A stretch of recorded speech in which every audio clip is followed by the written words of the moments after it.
നിക്ഷേപമൊക്കെ നിരന്തരമായി ചെയ്ത് കൊണ്ടിരുന്നു.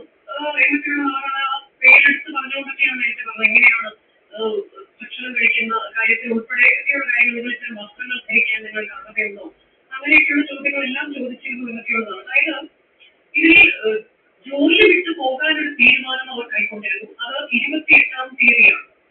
തൊട്ടടുത്ത ദിവസമാണ് ഈ പരാതി വരുന്നത് ഈ പെൺകുട്ടികൾ പറയുന്നത്. അപ്പോൾ ജോലി ഉപേക്ഷിച്ച് പോകുന്നു എന്ന തീരുമാനത്തിലേക്ക് തങ്ങൾ എത്തിയതിന്റെ ദേഷ്യത്തിൽ, ആ വൈരാഗ്യത്തിലാണ് ഇങ്ങനൊരു പരാതിയിലേക്ക് നീ പോയത് എന്നത് ഒരു ഘട്ടത്തിൽ ഈ പെൺകുട്ടികൾ പറയുന്നുണ്ട്. അങ്ങനെ ഇവർ ജോലി ഉപേക്ഷിക്കാനുണ്ടായ കാരണം അമിത ജോലിഭാരം, ഇത്തരത്തിലുള്ള അധിക്ഷേപം, തങ്ങളുടെ മേൽവിലാസത്തിൽ പല കാര്യങ്ങളും ഉപയോഗിക്കുന്നു, മേൽവിലാസത്തിൽ ഉപയോഗിച്ചുകൊണ്ട് പല കാര്യങ്ങളും ചെയ്യുന്നു. ഇങ്ങനെ പല കാര്യങ്ങളായപ്പോഴാണ് താങ്ങാൻ കഴിയാതെ ഞങ്ങൾ ജോലി ഉപേക്ഷിച്ചത്. അതിനുശേഷം വരുന്നതാണ് ഈ പരാതി എന്ന് പറയുകയാണ്. 28-ന് ജോലി ഉപേക്ഷിക്കുന്നു, 29-ന് പരാതി.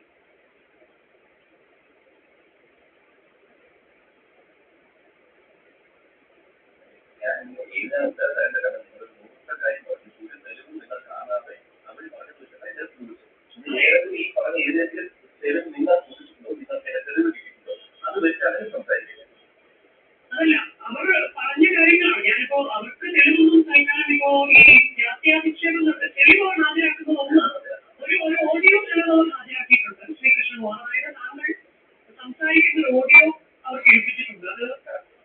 അത് ഒരു തെളിവായിട്ട് അവർ പുറത്തു വെച്ചിട്ടുണ്ട്. അത് താങ്കൾക്ക് കേൾക്കണമോ ഓഡിയോ?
എന്താണ് അവർക്ക് പറയാനുള്ളത് എന്നുള്ളത് കേൾപ്പിക്കാൻ ശ്രമിക്കുന്നത്. പക്ഷെ അവർ തൽക്കാലം അതിൽ ഇരിക്കാൻ നമുക്ക് കിട്ടിയിട്ടില്ല എന്നതാണ്. അവരുടെ പ്രതികരണം ഇപ്പോൾ തത്സമയം തേടാൻ നമ്മൾ ശ്രമിക്കുന്നുണ്ട്. നോക്കാം.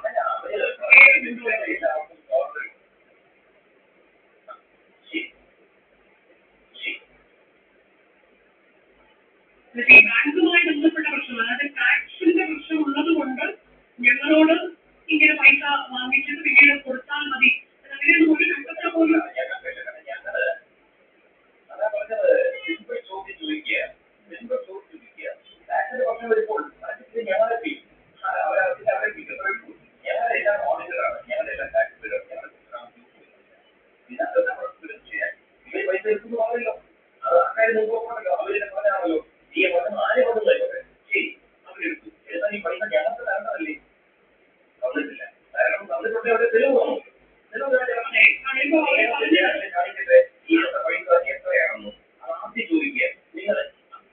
പറഞ്ഞത് ഒരു മാസം ഏതാണ്ട് ഒരു 60,000 to 1,50,000. അതാണ് സാധാരണയായി അവിടെ കിട്ടിക്കൊണ്ടിരുന്ന തുക എന്നാണ് പറയുന്നത്. അപ്പോൾ ഈ 69 ലക്ഷത്തിന്റെ കണക്കൊക്കെ എവിടെ നിന്ന് വരുന്നു എന്ന് ചോദ്യവും ചോദിക്കുന്നുണ്ട്. ഭീഷണിപ്പെടുത്തിയാണ്, അതെ, ഭീഷണിപ്പെടുത്തി അവർ പറഞ്ഞ കാര്യമാണ് ഞാൻ പറയുന്നത്. ഇതിനൊന്നും തെളിവൊന്നുമല്ലോ.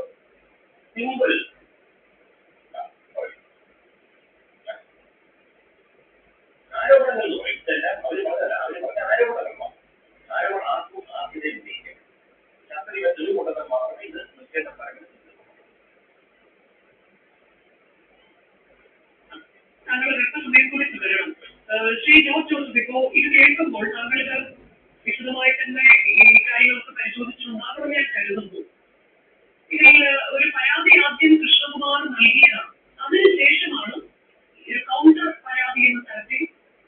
പെൺകുട്ടികളുടെ പരാതി വരുന്നത്. പിന്നീട് കുടുംബത്തിനും കൃഷ്ണകുമാറിനുമെതിരെയാണ് പോലീസ് കേസെടുത്തിട്ടുള്ളത്.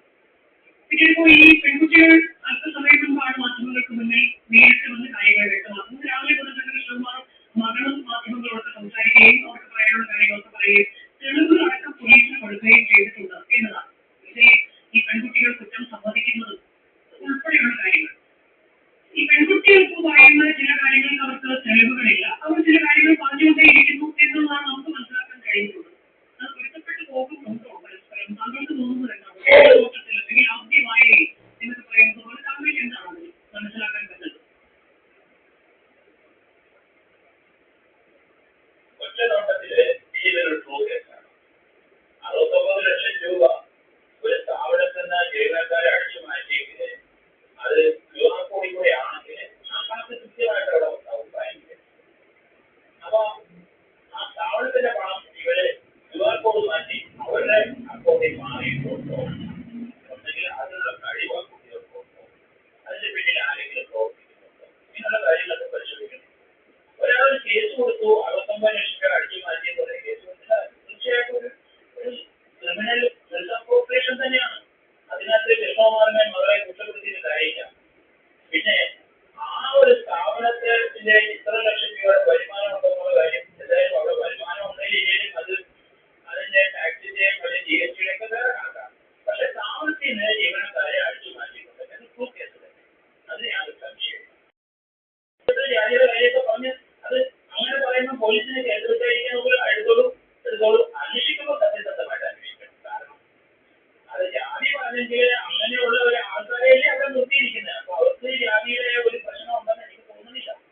കാരണം ആ കുട്ടികളെ അവിടെ ജോലിക്കെടുത്തത് തന്നെ അവരോട് ശൗര്യെ പോലെ പെരുമാറുന്ന തുടക്കത്തിലൊക്കെ ഈ സംഭവത്തിന്റെ പിക്ചർ മാറുന്നത് അവിടെ ഒരു 69 ലക്ഷം രൂപ മിസ്അപ്രോപ്രിയേഷൻ വന്നപ്പോഴാണ്.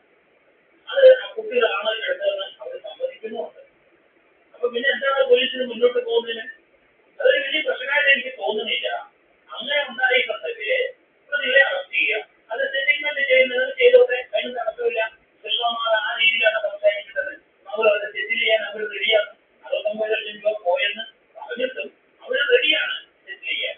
അങ്ങനെ 89 ലക്ഷം രൂപയായിട്ട് വന്നു, ആ പണം വാങ്ങിച്ചു, അത് ബാക്കി പണത്തിനോട് സമാധാനം പറയണമല്ലോ. അങ്ങനെയാണെങ്കിൽ പോലീസ് സ്റ്റേഷനിൽ കേസ് കൊടുക്കുക. അവര് പോലീസ് ജോലിക്ക് കേസെടുത്ത് കഴിഞ്ഞാൽ കോടതിയിൽ പോയിട്ട് പ്രിഫർ ചെയ്യാൻ പറ്റുള്ളൂ. പോലീസിനത് റെഫർ ചെയ്യണമെങ്കിൽ കോർട്ടായിട്ട് റെഫർ ചെയ്ത് കളയാനും.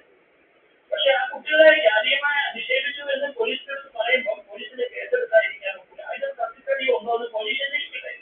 അതേ സമയത്ത് അത് തട്ടിക്കൊണ്ട് പോകാനാണ്, ആ ജീവനക്കാരെ എന്നോട് തട്ടിക്കൊണ്ട് പോകാനാണ്, അതൊക്കെ കള്ളമാണ് പറയുന്നതേ പറയാം. അതൊന്നും അങ്ങനെ ഒരു ഡിഫൻസ് കൊണ്ടുവരുന്നത് അത് അവർക്ക് തന്നെ ദൂഷ്യമാകും. അപ്പൊ കേസ് കൗണ്ടർ കേസ് കൊടുത്തിട്ടുണ്ട്. കൗണ്ടർ കേസിനകത്ത് എന്തെങ്കിലും മെറ്റീരിയൽ ഉണ്ടോ ഇല്ലെന്ന് പോലീസ് നോക്കും, എന്നിട്ട് അന്വേഷിക്കട്ടെ. പക്ഷെ ഒരാൾക്ക് ഒരു പണം നഷ്ടപ്പെട്ടു, ആ പണം നഷ്ടപ്പെട്ടതിന് പോലീസ് സ്റ്റേഷനിൽ എവിടെ പോകാൻ നോക്കും? അവർ തമ്മിൽ സെറ്റിൽ ചെയ്യുന്നില്ലെങ്കിൽ ഇന്ത്യയുടെ സംവിധാനം അനുസരിച്ച് പോലീസ് സ്റ്റേഷനിൽ പോയി പരാതി പറയും. അതിൽ കുറ്റപ്പെടുത്താൻ പറ്റില്ല. കൃഷ്ണകുമാർ പോലൊക്കെ പറഞ്ഞാൽ 4 പെൺകുട്ടികളാണ്, അതിലൊരു പെൺകുട്ടി പ്രഗ്നന്റ് ആണ്. അപ്പൊ അവര് ചിലപ്പോൾ ആ പണം കിട്ടാൻ വേണ്ടിയിട്ട് പല തന്ത്രങ്ങളും നോക്കുമായിരിക്കാം. അവിടുന്ന് വേറെ കൃഷ്ണകുമാറിന്റെ ഓഫീസിൽ വരണമെന്ന് പറഞ്ഞാൽ എന്താ കുഴപ്പം? ആ പെൺകുട്ടിയുടെ പിതാവിലെ ഇഷ്ടമാണ്. അപ്പൊ അവരുടെ ഓഫീസിൽ പോയി പ്രശ്നം എവിടെ സംസാരിച്ചു തീർക്കണം. അതേ സമയത്ത് കൃഷ്ണകുമാർ വീട്ടിലായാലും ഈ സംഭവം പോലീസ് കൊടുത്തപ്പോൾ പോലെ രാത്രി അവർക്ക് ഉറങ്ങാൻ പറ്റിയില്ല. കാരണം തെറ്റ് ചെയ്യണം. അവിടെ തയ്യാറാണ് തെറ്റ് ചെയ്യാൻ. കുറേയൊക്കെ നഷ്ടം സഹിക്കാനും കഴിയാണ്. അതൊക്കെ തീർന്നു പോകുന്ന കാര്യങ്ങളായിരുന്നു. പക്ഷേ ഇതിപ്പോ മനസ്സിലാക്കി ആരോ ഇത് പിടിക്കുന്നത് കഴിച്ചിരിക്കുന്നു. അത് കാര്യങ്ങൾ കൈവിട്ട് പോയോ? അതാണ് ശ്രീ കൃഷ്ണകുമാർ, താങ്കൾക്ക് സംശയം എന്താണ്? താങ്കൾക്ക് സംശയമുണ്ടോ അങ്ങനെ ആരുടെയെങ്കിലും ഒരു ബുദ്ധി ഇതിന് പിന്നിൽ പ്രവർത്തിച്ചിട്ടുണ്ടോ എന്ന്?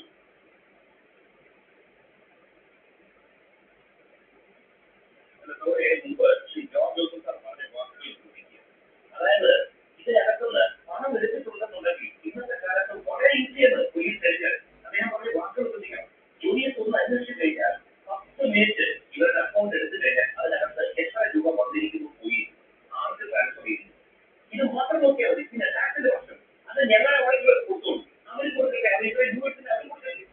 അവരുടെ ഇതിൽ നിന്ന് ഞങ്ങളുടെ വളരെ ഈസിയുടെ തെളിവുകളുണ്ടാവും. പിന്നെ ഈ വളരെ